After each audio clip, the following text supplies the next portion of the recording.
श्री कृष्ण गोविंद हरे मुरारी, हे नाथ नारायण वासुदेवा। श्री कृष्ण गोविंद हरे मुरारी, हे नाथ नारायण वासुदेवा। हे नाथ नारायण वासुदेवा, हे नाथ नारायण वासुदेवा। श्रीमद्भागवत चतुर्थ स्कंध अथ सप्तविंशोऽध्यायः। पुरंजनपुरी पर चंडवेग की चढ़ाई तथा कालकन्या का चरित्र। नारद उवाच। इत्थं पुरंजनं सम्यग् वशमानीय विभ्रमे, पुरंजनी महाराज रेमे रमयति पतिं, स राजा महिषीं राजन् सुस्नातां रुचिराननां क्रतस्त्वस्त्ययनां तृप्तामभ्यनन्ददुपागतां, तयोपगूढपरिरब्धकन्धरो रहोनुमन्त्रेप कृष्टचेतनः, न कालरह्नो बुबुधे दुरत्येन, दिवानिशेति प्रमदा परिग्रह, शयानोन्नद्धमतो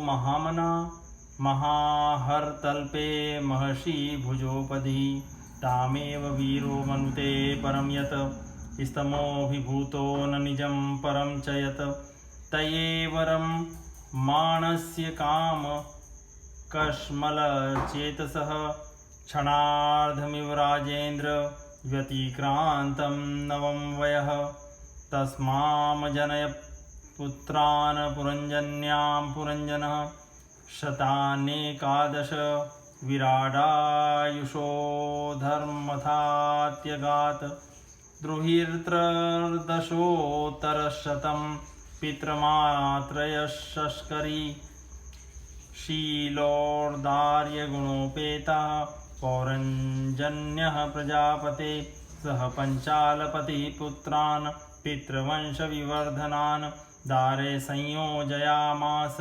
दुहित्रसदृशैर्वरे, पुत्राणां चाभवन् पुत्रा एकैकस्य शतं, यैर्वे पौरंजनो वंश पाञ्चालेषु समेधितः, तेषु तद्रिक्तहारेषु गृहकोशानुजीविषु, निरूढेन ममत्वेन विषयेष्वन्वबध्यत।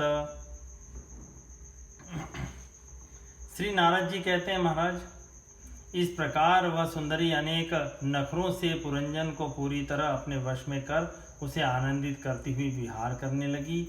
उसने अच्छी तरह स्नान कर अनेक प्रकार के मांगलिक श्रृंगार किए तथा भोजनादि से तृप्त होकर वह राजा के पास आई।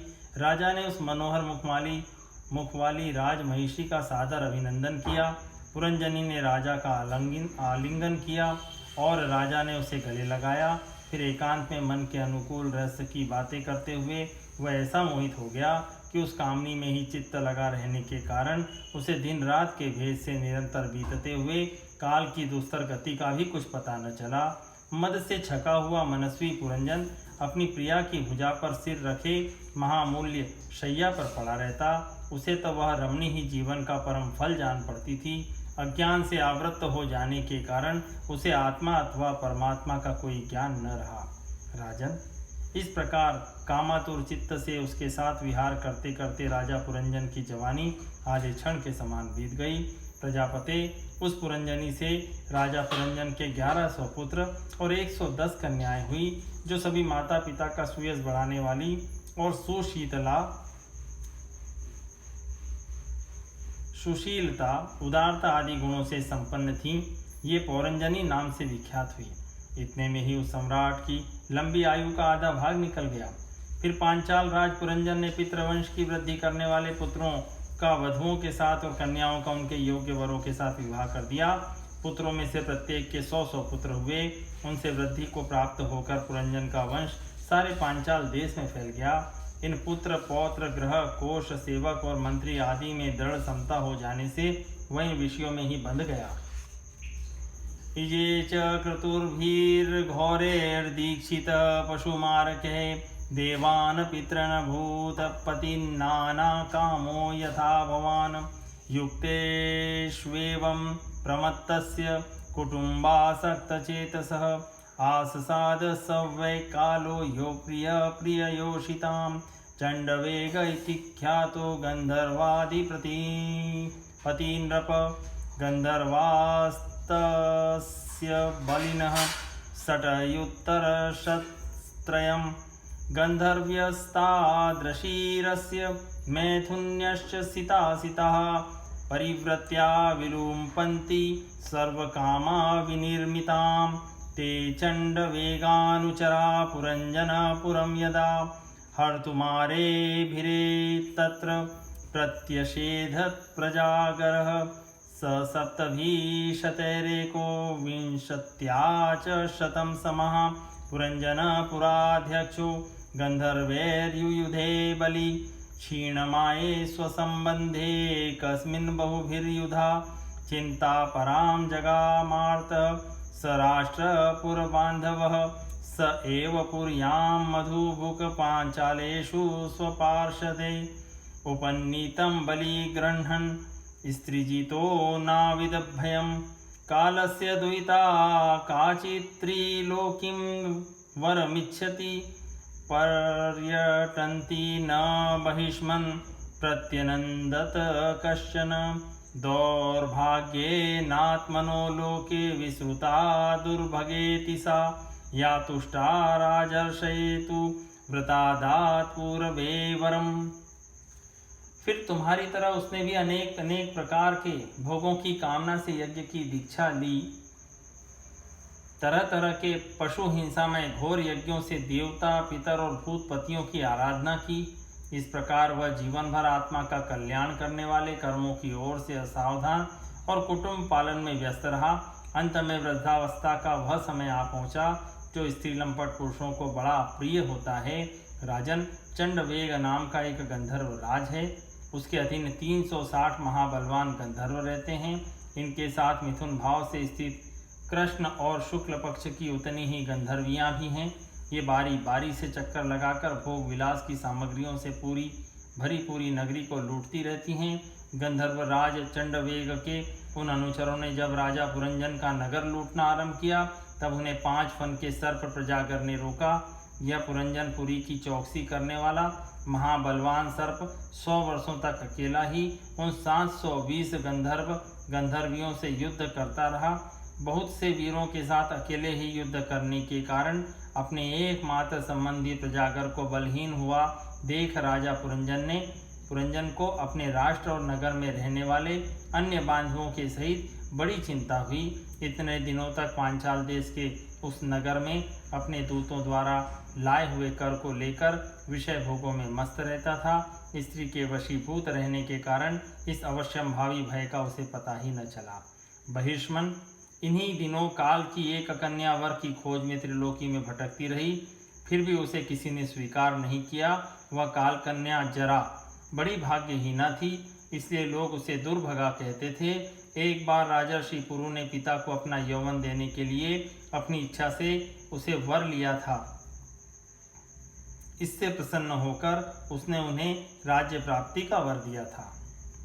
कदाचिदटमानासा ब्रह्मलोकान् महीगतं ब्रवे बृहदगतं मां तु जानति काममोहिता मयीं सरभ्य विपुलमदाच्छापं सुदुस्सहं स्थातुर्महसि नेकत्र मध्याञ्चा विमुखो मुने ततो विहत संकल्पा कन्यका यवनेश्वरं मयोपदिष्टमासाद्य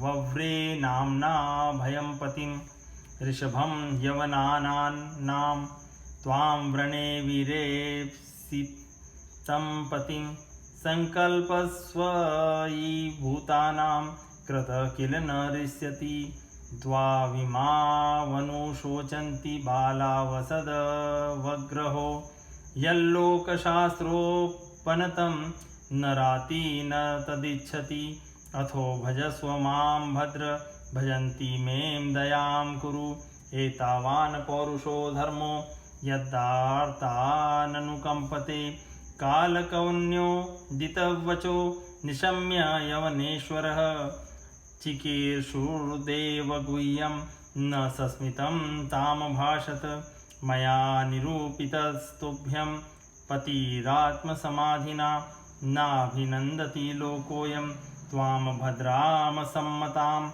त्वं व्यक्तगतिर्भुक्ष्यं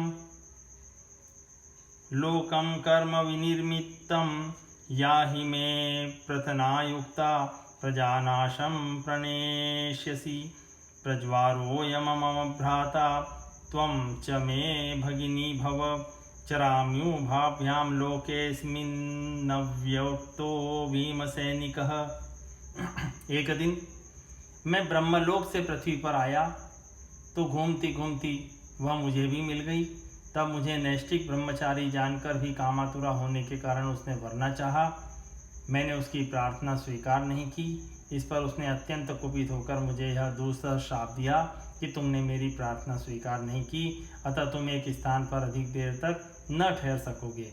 तब मेरी ओर से निराश होकर उस कन्या ने मेरी सम्मति से यवनराज भय के पास जाकर उसका पति रूप से वरण किया और कहा, वीरवर, आप यवनों में श्रेष्ठ हैं। मैं आपसे प्रेम करती हूँ और पति बनाना चाहती हूँ।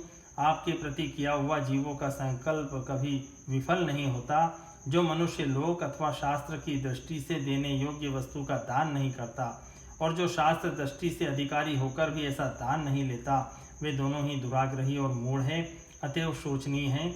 भद्र, इस समय मैं आपकी सेवा में उपस्थित हुई हूँ। आप मुझे स्वीकार करके अनुग्रहित कीजिए। पुरुष का सबसे बड़ा धर्म दीनों पर दया करना ही है।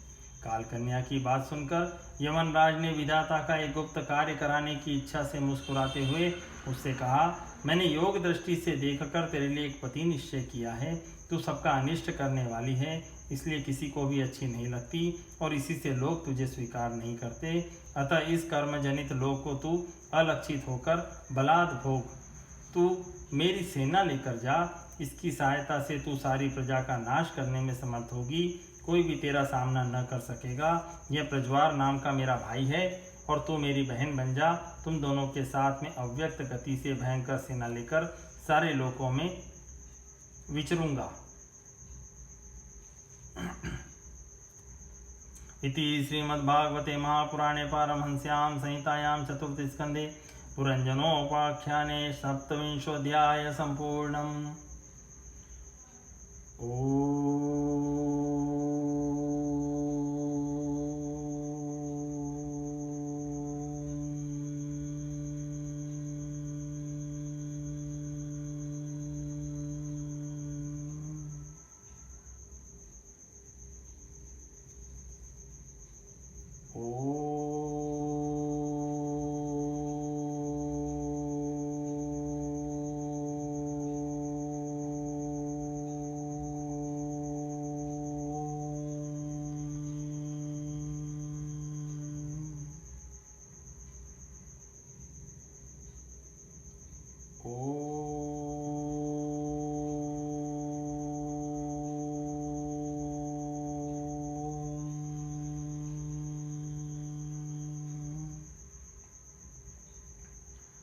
श्री कृष्ण गोविंद हरे मुरारी, हे नाथ नारायण वासुदेव।